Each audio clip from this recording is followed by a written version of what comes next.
Assalamualaikum warahmatullahi wabarakatuh. Sebelumnya, kami mengucapkan terima kasih kepada dosen pengampu mata kuliah metodologi penelitian, yakni Profesor Dr. Hajah Hasna Faiza ARM Hum, yang telah mengampu mata kuliah metodologi penelitian. Izin perkenalkan, nama saya Ori Dwi Oktanur sebagai pemateri pertama, yakni membahas tentang data, populasi, dan sampel penelitian pendidikan. Nah, kita masuki materi yang pertama, yaitu mengenai data, populasi, dan sampel penelitian pendidikan. Sebelum kita masuki pada intinya, kita harus mengetahui pengertian mengenai data, populasi, dan sampel penelitian pendidikan. Pengertian data yaitu merupakan sekumpulan informasi atau juga keterangan-keterangan dari suatu hal yang diperoleh dengan melalui pengamatan atau juga pencarian ke sumber-sumber tertentu. Data ini diperoleh namun belum tentu diolah lebih lanjut, dapat menjadi sebuah fakta atau hanya anggapan. Pengertian populasi. Populasi ini merupakan salah satu hal yang esensial dan perlu mendapat perhatian dengan seksama apabila peneliti ingin menyimpulkan suatu hasil yang dapat diperoleh dan tepat guna untuk daerah atau objek penelitiannya.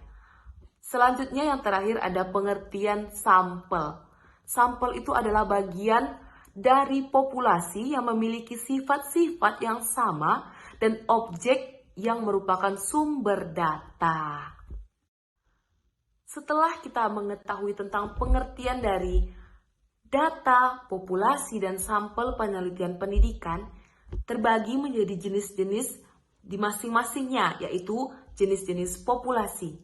Jenis-jenis populasi itu berdasarkan atas jumlah, dibedakan menjadi populasi terbatas atau definition, yaitu objek penelitian yang dapat dihitung. Yang kedua, populasi tak terbatas atau dalam bahasa Inggrisnya indefinite, yaitu objek penelitian yang mempunyai jumlah tak terbatas. Selanjutnya, populasi berdasarkan atas turunan dari populasi terbatas, tetapi dengan ruang lingkupnya lebih dipersempit. Dan terbagi menjadi populasi teoritis, yaitu populasi yang diturunkan dari populasi terbatas yang memungkinkan hasil penelitian itu berlaku untuk lingkungan yang lebih luas. Yang kedua, populasi tersedia, yaitu mempertimbangkan jumlah dana, waktu, dan tenaga yang tersedia dengan memperhatikan karakteristik yang telah ditentukan pada populasi teoritis. Nah, selanjutnya yang ketiga, populasi berdasarkan atas variasi unsur pembentuk sumber data, yaitu populasi bersifat homogen. Homogen itu di mana sumber datanya itu unsur-unsur pembentuknya memiliki sifat yang sama. Yang kedua, populasi bersifat heterogen. Heterogen yang dimaksud itu di mana pembentuk sumber data yang unsur-unsurnya memiliki sifat-sifat atau keadaan yang bervariasi, perlu ditetapkan lebih lanjut batas-batasnya secara kualitatif ataupun kuantitatif. Nah, selanjutnya ada cara pengambilan sampel atau teknik sampling. Teknik sampling itu merupakan teknik pengambilan sampel untuk menentukan sampel yang akan digunakan dalam penelitian. Terbagi menjadi yang pertama, probability sampling atau pengambilan sampel berdasarkan peluang. Probability sampling itu adalah teknik pengambilan sampel yang memberikan peluang yang sama bagi setiap unsur atau anggota populasinya. Terbagi lagi menjadi simple random sampling, yaitu pengambilan sampel secara acak. Dikatakan simple atau sederhana. Yaitu yang selanjutnya, proportionate stratified random sampling. Teknik ini biasanya digunakan populasi mempunyai anggota atau unsur yang tidak homogen dan berstrata secara proporsional. Selanjutnya ada disproportionate stratified random sampling, yaitu teknik ini digunakan untuk menentukan jumlah sampel bila populasi berstrata tetapi kurang proporsional. Selanjutnya ada cluster sampling atau area sampling, digunakan untuk menentukan sampel bila objek yang akan diteliti atau sumber data sangat luas. Selanjutnya terbagi lagi menjadi non-probability sampling atau pengambilan sampel tidak berdasarkan peluang. Non-probability sampling adalah teknik pengambilan sampel yang tidak memberi peluang atau kesempatan yang sama bagi setiap unsur atau anggota populasi untuk dipilih menjadi sampel, yaitu terbagi menjadi teknik sistematis. Teknik pengambilan sampel berdasarkan urutan dari anggota populasi yang telah diberi nomor urut. Selanjutnya ada accidental sampling, yaitu pengambilan sampel secara kebetulan, yaitu teknik penentuan sampel berdasarkan kebetulan. Selanjutnya ada sampling purposive, teknik penentuan sampel dengan pertimbangan tertentu. Selanjutnya ada sampling jenuh, yaitu teknik penentuan sampel bila semua anggota populasi itu digunakan sebagai sampel. Dan yang terakhir ada snowball sampling, yaitu pengambilan sampel seperti bola salju. Ini teknik penentuan sampelnya itu mulai-mulanya jumlahnya kecil, kemudian dia akan membesar. Oke, sekian yang dapat saya sampaikan. Terlebih dan kurang, saya mohon maaf. Akan dilanjutkan kepada pemateri yang kedua. Assalamualaikum warahmatullahi wabarakatuh. Baiklah, saya Nabila sebagai pemateri 2 akan melanjutkan pembahasan dengan materi metode dan instrumen pengumpulan data penelitian pendidikan. Nah, apa yang dimaksud dengan metode dan instrumen pengumpulan data penelitian? Sederhananya teman-teman, metode adalah sebuah teknik atau cara yang digunakan untuk mengumpulkan data penelitian, sedangkan instrumen adalah alat yang digunakan untuk mengumpulkan data penelitian. Jadi beda ya antara metode dengan instrumen. Metode adalah cara yang digunakan, sedangkan instrumen adalah alat yang digunakan untuk mengumpulkan data penelitian. Lalu, apa saja metode dan instrumen yang digunakan dalam mengumpulkan data penelitian? Pada dasarnya, dalam pengumpulan data penelitian terdapat 2 kategori metode. Yang pertama, metode tes, dan yang kedua, metode non-tes. Mari kita bahas lebih lanjut metode dan instrumen dalam pengumpulan data penelitian. Yang pertama, metode dan instrumen pengumpulan data penelitian dalam bentuk tes. Metode tes adalah metode yang dilakukan dengan melakukan pengujian terhadap responden penelitian. Sesuai namanya, metode tes ini menggunakan instrumen berupa tes.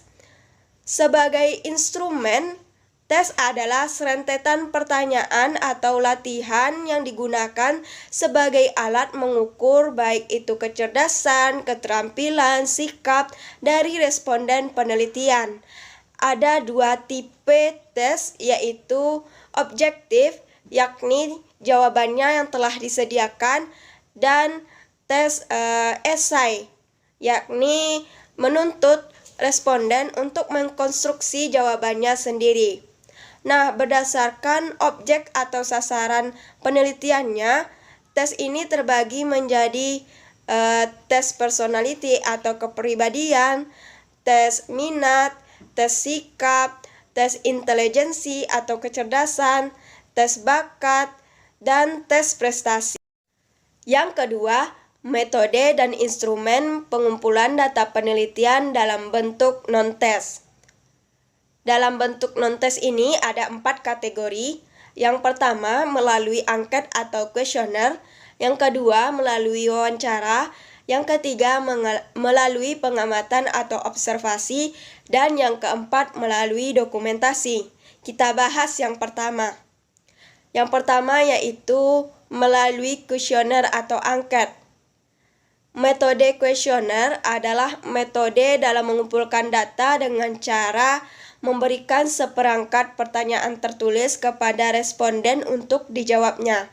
Nah, sesuai namanya, metode angket ini menggunakan instrumen berupa angket atau kuesioner. Sebagai sebuah instrumen, angket berbentuk lembar yang berisi seperangkat pertanyaan yang diajukan untuk dijawab oleh responden. Adapun bentuk kuesioner ini dapat terbagi lagi menjadi beberapa kategori berdasarkan sudut pandang. Yang pertama dari sudut pandang pengisiannya atau cara menjawab. Yang pertama yaitu kuesioner tertutup, artinya responden menjawab sesuai pilihan jawaban yang telah disediakan. Yang kedua, kuesioner terbuka, yakni memberikan keleluasaan kepada responden untuk menjawab dengan jawabannya sendiri. Kemudian dipandang dari jawaban yang diberikan, kuesioner terbagi menjadi dua, yaitu kuesioner langsung, artinya responden menjawab tentang dirinya, dan kuesioner tidak langsung, artinya responden menjawab tentang orang lain. Selanjutnya, dipandang dari bentuknya, kuesioner terbagi menjadi 4. Yang pertama adalah kuesioner pilihan ganda. Itu sama dengan kuesioner terbuka, yakni sudah ada disediakan jawaban. Kemudian kuesioner esai atau isian, yaitu kuesioner sama dengan kuesioner terbuka, yaitu memberi keleluasaan kepada responden untuk memberikan jawabannya sendiri. Yang keempat, checklist. Artinya responden membubuhkan tanda checklist pada kolom yang sesuai. Dan yang keempat yaitu rating scale, yaitu skala bertingkat. Responden memberikan jawaban pada kolom yang menunjukkan tingkatan-tingkatan tertentu. Misalnya dari tingkatan sangat tidak setuju sampai dengan sangat setuju. Baiklah, kita masuk pada metode yang kedua, yaitu menggunakan atau melalui wawancara atau interview.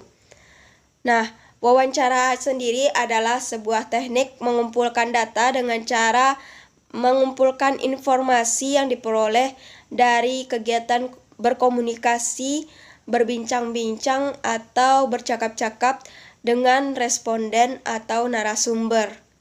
Nah, dalam wawancara ini menggunakan instrumen berupa panduan wawancara. Panduan wawancara biasanya berisi tentang rincian pertanyaan yang akan diajukan. Ada 3 jenis wawancara yang ditinjau dari pelaksanaannya. Yang pertama, interview atau wawancara bebas, artinya peneliti bebas menanyakan apa saja kepada responden, tetapi dia mengetahui data apa yang harus ia himpun atau kumpulkan. Dan yang kedua, wawancara terpimpin, yaitu wawancara dilakukan oleh peneliti atau pewawancara dengan membawa sederetan rincian pertanyaan dan terstruktur wawancaranya. Dan yang ketiga, wawancara bebas terpimpin.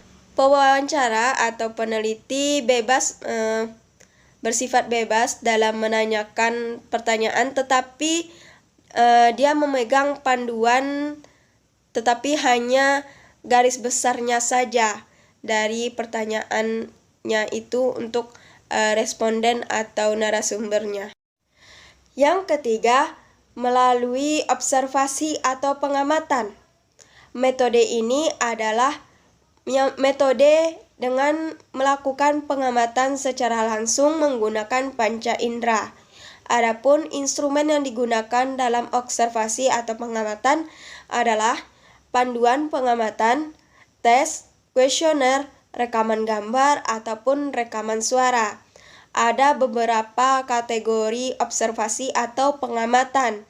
Yang pertama, observasi terbagi menjadi observasi terstruktur dan tidak terstruktur.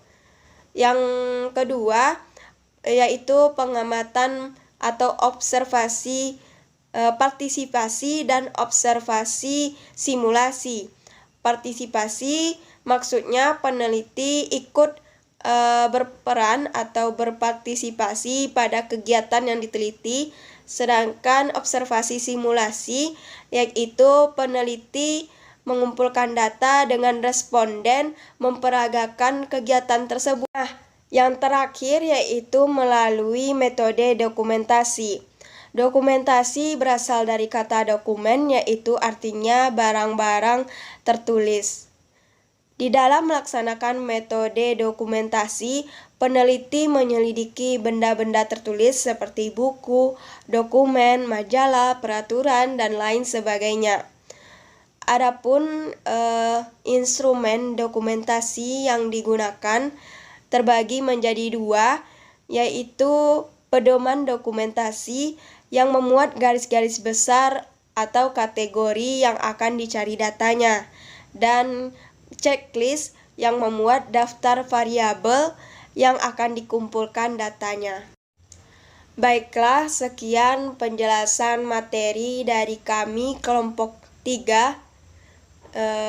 Semoga materi yang kami sampaikan dapat dipahami dan bermanfaat bagi teman-teman semuanya. Kami dari kelompok 3 mengucapkan mohon maaf apabila ada kesalahan. Lebih dan kurang kami mohon maaf. Assalamualaikum warahmatullahi wabarakatuh.